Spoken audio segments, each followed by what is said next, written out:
Hello and welcome to episode 35 of The Board. My name is Paul Llewellyn, I'm an Agile coach here at Boost, and I'm joined today by my fellow coaches. Kirsten Donaldson. And Gavin Coughlin, also an Agile coach here at Boost. Today we're going to talk about Agile Fluency, and in particular the next stage, what I've been calling the next stage, just to confuse these guys, I think. And so you said you were calling it the next level now. The next level. Oh okay, no, you really keep changing things. Yeah, changing it up. But I was talking to these guys earlier. I've got a team who I've just started working with over the last couple of months, and they've started to focus on business value, and I'm considering the next stage for these guys in terms of my coaching with them. We've already started to shift in certain directions, and I'm keen to talk to.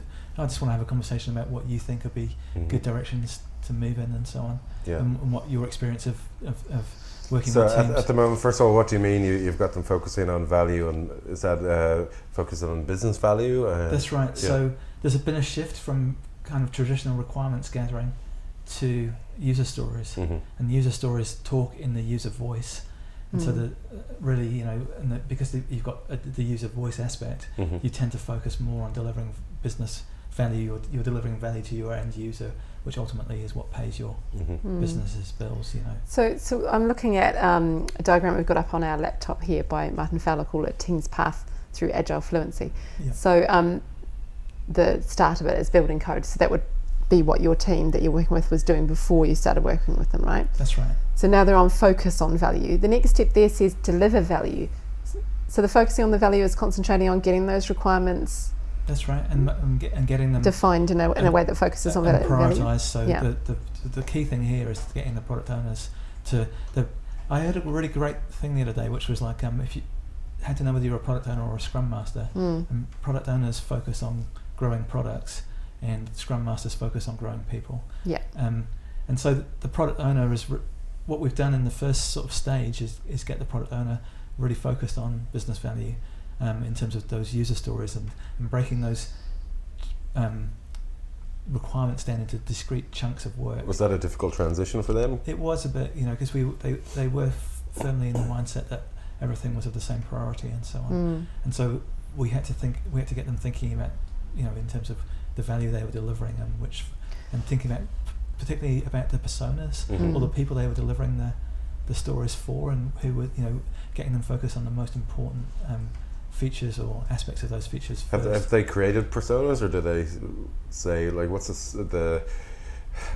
some of the starts of some of their stories as opposed to as a user? Have they really defined personas? They have insurer, supplier, and repairer. So they do have types. Yeah, they do. Yeah. But I think they could go a step further and try, especially their insurers. They're quite, some of them are quite big players and so on. So they could break those down a little bit more. Right. But I don't know. So it's really up to those guys. But we do have personas, and we do. So as an insurer, or as a supplier, or as a repairer. So what are the changes that you've seen in terms of how the team are working and what they're delivering since there's been a greater focus on value? So the key thing I've seen is the product owner shifted to understanding that not everything is needed in a feature to make it worth or releasable or shippable. And so that's they've realised now that they can go anywhere. For one of the stories they're currently working on, which was estimated around the 40 points as an epic, 40 to 50 points as an epic, they've broken it down into discrete chunks of roughly 3 to 5 points, and they've realised they can, for a release, a releasable piece of software, they can actually just deliver maybe just under half of that. So that, they're looking at about 20 points. So this must mean then that they're actually able to move more features through a sprint. It also means that they can get stories that. At least. It also means they can get that into front of their actual client much sooner. Yeah. Because they obviously they're working. They've got many different clients. They've got this software is used by I can't remember how many they said, but it's used by a lot of different people. Few thousand at the moment, like 3,000 to 4,000, I think. Do they get good feedback from their clients, or any feedback? Is there a mechanism for feeding back on new features? I don't know how they gather that information. The product owners do talk directly to their clients, so they do get good feedback, and they've got some key liaisons at each of their clients who they will talk to regularly about what's being delivered and whether it suits their needs or not. And they are doing some key work for one of those people in particular at the moment. So they're talking quite in detail with that company to get the requirements right, or the user stories correct. Yeah. So all of those things, but they've realised, and their client has realised that they don't need all the 40 to 50 points of that epic delivered in order to have something that is usable or that's a really good point. Value, That's a really good point to get to, because I've seen a lot of people, and that's really hard for them to change that sort of mindset where you have to have absolutely everything on your, say, wish list done before it's worth anything. So I think that's a really good stage for the team to be at, to understand that you can. That's right, and deliver early. And now of course there will be a period probably that the client goes away and assesses what they've got and comes back with more or further changes or enhancements and so on. In the meantime, the team can continue and work on other features for other clients, and so there's no block of the other clients' work. They've delivered something that's usable in 2 sprints, roughly, maybe a bit more work this sprint, so there's 3 sprints of work, and then they can now focus on the other clients' needs while that client goes away and thinks about what they've delivered. So it's a really good way to break down the work and still deliver something of value and deliver something really, get that feedback as soon as you can. Absolutely. So that's the stage that they're at now, which is focusing on value, and that's right. The next level is delivering on value. That's surely, right. Surely if they're focusing on value, they're delivering value at the same time? They are, but what's the difference between the stages? The deliver value is where you start to, you increase your capacity to deliver value. Right. And so what that deliver value is really talking about is increasing quality, for example, through it, so because that Mike Cohn, for example, there's 2 schools of thought around story points, and I was reading an article he wrote the other day about this. You either just have story points associated with items on your backlog that deliver value, i.e. new or enhancements to features, and everything else that comes through that team's backlog is not scored in terms of size. It's just it's a meteor or a critical bug or a spike or whatever. So nothing else is sized or given. There's no attachment of story size to it, and so it only focuses on what the team can deliver in terms of value. Yes. Yeah. And everything else is just maintenance work or business as usual. And so if you work in that and the alternative school of thought, I quite like that. Just want to butt in there. I like that idea actually, because that means that, say, your velocity at the end of each sprint is going to be really how much value you delivered, as opposed to just how much work you got through. I think that's a pretty interesting sort of a slant to it. Yeah. And so back to this idea of focusing on delivering value after focusing on value. So would that mean then, rather than focusing on getting features through the sprint, you're then looking at making the features more valuable? So, for example, ensuring quality.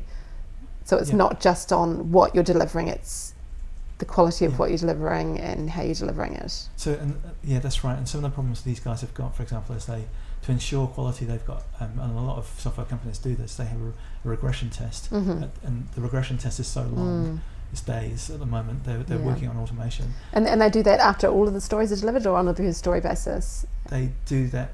They basically do that in terms of releases. So they wait. They will regression test a release. So of course. I think that's the way they're doing it. It's outside of it's outside of the sprint. Yeah. It's nothing to do with this in sprint. So of course that regression test will feed work back into them at some point. So and they'll have to pick that up in a subsequent sprint. But it's work that they might not find out about till quite far down the line, that's like work they've left behind a couple of sprints ago. That's feasibly. Right, exactly. Yeah. So there's some problems with that in the sense that one, you've got the distance in terms of understanding what the problem is. Yeah. Because it was 2 sprints ago. You've left that, finished it, and you've moved on to something else, and now you've got to fix the problem. And so it takes a while to get back into that context and so on. And the other thing, of course, is that the person who originally did that work probably isn't going to be available it's going to be picked up by another team member anyway, so and so on. And so the regression test thing is for example, the sort of talk about how we can help them deliver value. That they can deliver value much sooner if their regression test was happening in their sprint. And so can you check if we have any questions that sure. we may not do that. Yeah. So, just something from Rika about what we're talking about. Right. Thanks. So, yeah. So that's what we're really focused on now, is the deliver value aspect. So, and how we get that work, close those sort of feedback loops down as quickly as possible to get them delivering something of quality. Because of course, if it's not of quality, then they will be working. They'll be doing that other work in their sprint, so they won't be. So, they won't be delivering value. They'll be delivering. Sure. Work How feasible is it to have a regression test within a sprint? Rather than doing it sort of at time of release, is that going to hold things up more? Well, if it takes days, it's problematic to fit into a script. And like Paul said, they're working on automating tests at the moment, which is. And so the key thing with the regression test is that you're testing that not only you're testing the software that you've changed, but you're making sure that everything else works. Yeah. Yes. So is there another approach that a team could look at rather than doing this sort of usual regression testing, like continuous integration or absolutely. So continuous integration, but they need an automated test suite to do that. Yeah, that's the key thing. So it's quite a bit of work to get it in place, that's but right. The benefits longer term would surely point towards that being a good solution. So my understanding is they are doing continuous integration. They're just not testing it before they integrate, which of course causes problems, because then you're doing the regression test to get your confidence levels high, so before you deploy. And of course that regression test means that they'll always find problems with your testing will always find bugs. Yeah.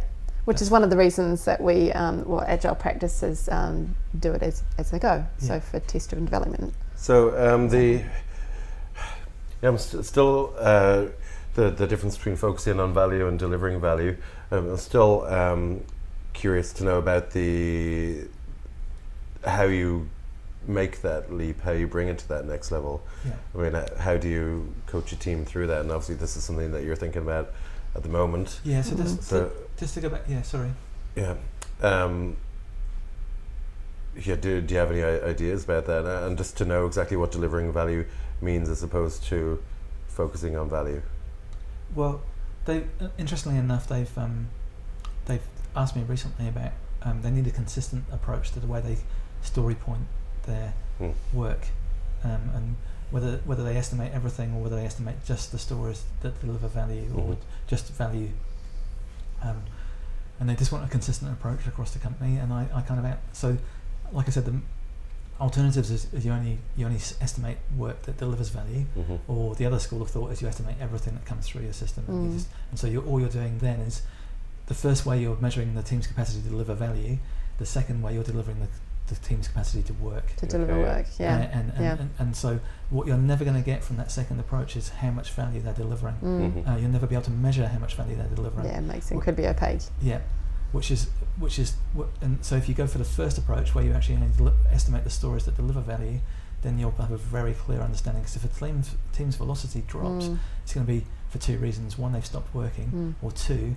they're actually busy doing other stuff, which is a problem. Which isn't delivering value for them. So this is one of the ways of shifting the focus to delivering, is to have these conversations around estimating. That's right. And how they could identify value. Yeah, and then once you start to focus on the value only, kind of, and everything else doesn't get attributed a story size, then at points, then you just say, well, this sprint we delivered 9 story points, 3 meteors, and a spike or two spikes.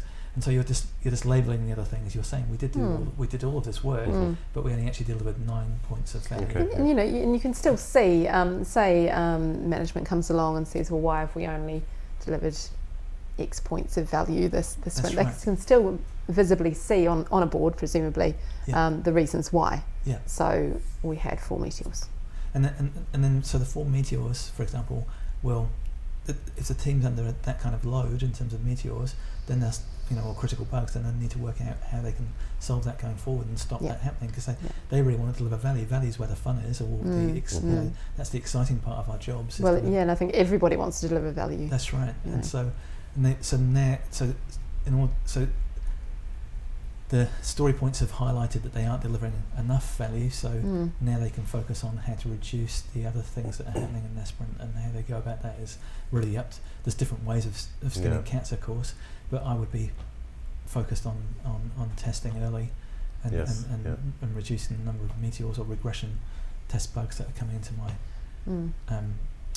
sprint, so that I could focus on value. So interestingly, just as a bit of an aside, I suppose this team, when you started working with them, really wanted to increase productivity and the value that they're providing, and when Scrum was introduced they saw a dip initially, and that worried them, and once they've gotten into that into the groove of things, I suppose they're starting to see it, which is quite often what happens when people make a change from one way of working to another way, particularly Scrum. And it can be worrying, particularly when you start a new project with a client who's new to Scrum, to see the first sprint maybe not be as productive as they might have imagined. And I guess that's our job to coach them on.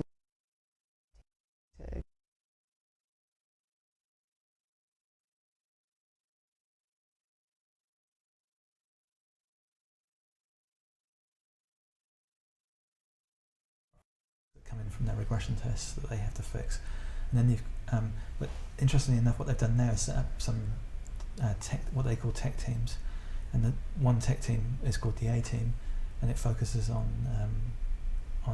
fixing problems that are cropping up in terms of regression testing and so on, or critical bugs or meteors and so on. So that they've taken, I think it's a reasonably good approach, allowing some of the teams, the feature teams, to deliver only feature work and value. Keep moving forward rather than going backwards. And then you've got the tech team, the A team, who they rotate. Each team rotates a member each sprint into this. Right, so everyone has a go at that. Yeah. And now my focus with these guys is to say, right, no one wants to be in the A team. The A team is all, despite the name. Yeah, the A team's a great team to be in right now, but the aim of the A team is to make itself redundant. You don't want to eliminate the A team. What's the other team called? They're just they're essentially tech, but they're not called the B team then. No, they're not called the B team. No, there's not B, C or Z team or anything. So there's two teams. One's called the A team. It's like so those guys. There's also a separate operations group. Yes. The tech team are focused on support in terms of in infrastructure support, and operations, and also they're focused on infrastructure entirely. I'm interested about, because obviously we're taking this from that flow chart of the roadmap to Agile Fluency. We look at that? And we've talked about focusing on value and delivering value. I'd just be interested to talk, because there's 4 stages, and we'll pop a link up to this afterwards. Yeah, we'll put a link up to the diagram afterwards, and the next 2 stages are optimize value and optimize for systems, and the 4th stage of Agile Fluency is very rare for people to actually get to, but I just want to maybe just quickly talk about what the 3rd and 4th stage mean beyond focusing and delivering value. So there's optimize value. Yeah, so the simple way of putting this is that when the Scrum team Scrum teams get quite efficient at what they're doing, they will start to work a lot faster than the organisation around them will be able to keep up with. And so they generate friction points, basically. And so optimising value is about analysing the friction points and working out where external teams are affecting the delivery team's ability to deliver value. Simply put, so that means basically, depends on the organisational setup, but you're looking at breaking down the silos that an organisation's created, and this is where we start to analyse what we call the value stream. So the value stream is everybody that's involved from the point that the idea happens to the point that you deliver something that solves provides value to a user. That's right. And so you look at each person involved in that chain, and you analyse. You might actually value stream map it. So you're looking at touch points for the different people, and then you're also looking at the handoffs between the different stages as well. So see where delays are actually occurring. Eliminate those delays. Yeah. You're trying to reduce the waste as much as possible. And so that's specifically on the teams that are affected, so that's the immediate touch points for the Scrum teams usually that you start to optimise that value delivery on. So you're basically say if you have a separate operations team that are sitting outside of the Scrum teams, then you will start to optimize how you engage with or how the Scrum teams engage with those operations. And what this particular organisation have done is they've got a DevOps team, which is their tech team, who liaise with the ops team to get things set up in time, like in different environments and so on, for the teams to test it and so on. So that's sort of the next stage of optimizing value, and that takes that still hasn't changed the organisation as a whole, though. That's just changing the delivery of value. And so optimizing the fourth stage then. And so that kind of hits the program level. That's just the ceiling of that is the program level, and then the fourth stage is really when you're going up higher into the executive level, I guess. Optimizing the entire system, basically. And optimizing the way that they request work to be done, and educating them to understand how they can best get, how they can get the best out of their delivery teams. Yes. Would these 4 stages of Agile Fluency, would they apply more to enterprise organizations, or would it be any sort of an organization? I don't think so. I think a lot of organizations, regardless of their size, are set up along quite traditional lines. It would be, well, it certainly seems to me that it would be easier to gain complete Agile Fluency in a smaller company than a larger company. But they would still need to identify the changes they need to make in order to achieve that. You're right, I think it would be a lot swifter.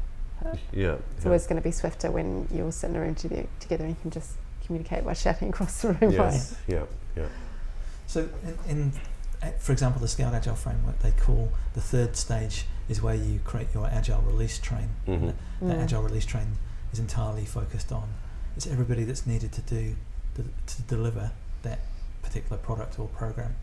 And then the top level stage, or the fourth stage in the Scaled Agile framework, is what they call the portfolio level, and they specifically talk about the House of Lean, for example, which comes from the Toyota production system, and they specifically talk about how companies need to grow people, and then people will build or grow products, and so on, and they're essentially focused on educating the management to become leader teachers. And have that leader-teacher kind of mindset where their expertise is needed and warranted. It's just the way that they spread that expertise and share that expertise with the people who are building the products or delivering. I was reading a few things this morning, and I see there is a talk over in the Rally conference in Washington at the moment called "Scrum is Dead," which obviously quite a controversial title and something that I'd like to see, so I'm hoping they post up that talk. It was talking about working beyond Scrum, wasn't it? Yeah, and it's talking about the fact sounds that... a bit dramatic, but... Yeah, well, you see teams that are using Scrum, they have a rise in productivity and, rise in team morale and everything's great. But then a lot of them reach a point, possibly a stagnation point, where things actually start to drop off a little bit. So what do you do beyond Scrum? Yeah. And that's an interesting idea. Well, it's something we've been, looking at over the last 6 months with one of our teams here, isn't it? And I don't think we've come to any conclusions. No, but when we do trainings, a lot of the time we talk about Scrum a lot because people are completely new to Agile, and Scrum's a really good way of getting that idea across to people. And I think Scrum is a really good, like you've called it quite a few times, a set of training wheels. In fact, you have a great way of drawing the Scrum process where it actually looks like a tricycle with training wheels. Very impressive.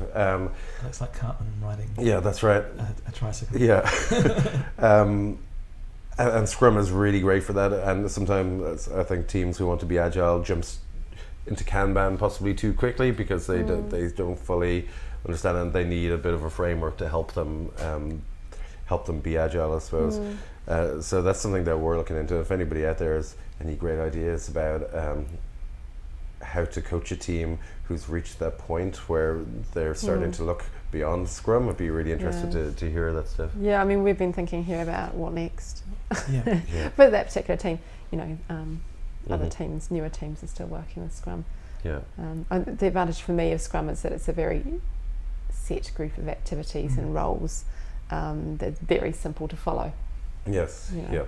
And because the same thing happens during each cycle, it's pretty simple for everyone to get on board with. I don't think it's simple for everyone to master it straight away, but it is really simple to understand at the outset. Yeah. And Gav and I had a conversation last time, which was about, we were talking about Scrum versus Kanban, for example, and the Scrum approach is really, we build a lot of new products here. We work with a lot of new clients who are building, innovating. Especially recently. And Scrum works really well for that because it's an empirical process. We can test something out, and we can test ideas out for the client, and they can see whether it works or not. We've always got that constant check-in, whereas I think Kanban is more suitable to something that's gone into a business as usual state, maybe, or I think so as well, because it's really just helping people focus on, well, my understanding, prioritization and moving things through the cycle, rather than taking those set points to reflect and test users, for example. That's right. Actually, I think we're running out of time a little bit. 5 minutes. We've got 5 minutes, but I do want to explore this beyond Scrum idea a little bit more. So perhaps that's the title for another episode of the board. Yeah.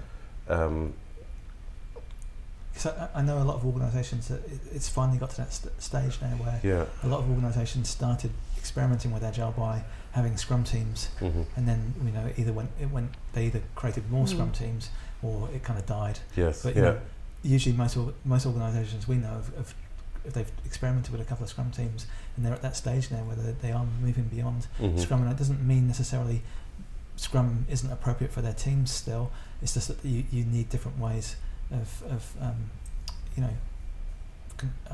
going to say control, but it's the wrong word, but process. Yes. And on the flip side, I've seen a lot of teams, and recently was talking to a team who they brought on Scrum, but they actually got rid of the bits that they found difficult, such as retrospectives, and well, it was obviously terrible. These people had some problems within their Scrum team. I said, "Well, are you guys addressing these in the retrospective?" And they said, "Oh, we don't do retrospectives." So, and that's it's very, very hard to address problems if there's never a place to sit down and look at them and identify them. So it's that's what happens. Either teams experiment with Scrum and they lose bits like that and lose a lot of the benefits, or else they stick to it, see a lot of benefits, and start to really create value, and then I suppose look beyond that and try to modify it themselves. So you're saying you think people need to feel like they've nailed Scrum a bit before they can move on? I do. It's like Picasso not couldn't just dip into it. Picasso didn't become get into cubism at the start. He was an artist before he started throwing out the rule book. So proper artist before he was a cubist. He was a proper artist. So stuff you could actually draw proper pictures like. You could see that it was a house. I'm not going to get into that conversation about the local library having useful art sections and art sections. Do they? Interesting. Yeah, a useful art and art. Oh yes, I see that. It's on But anyway, I think interestingly enough, and there's people like Woody Zoll, who we talked about previously on this show in terms of like the no estimates movement and the mob programming. Who, they've moved well beyond Scrum.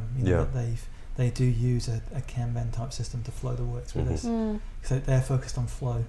And so I think Kanban But it depends on what you want. I mean, you're saying their focus is on flow, and then another team's focus might be on quality. That's right.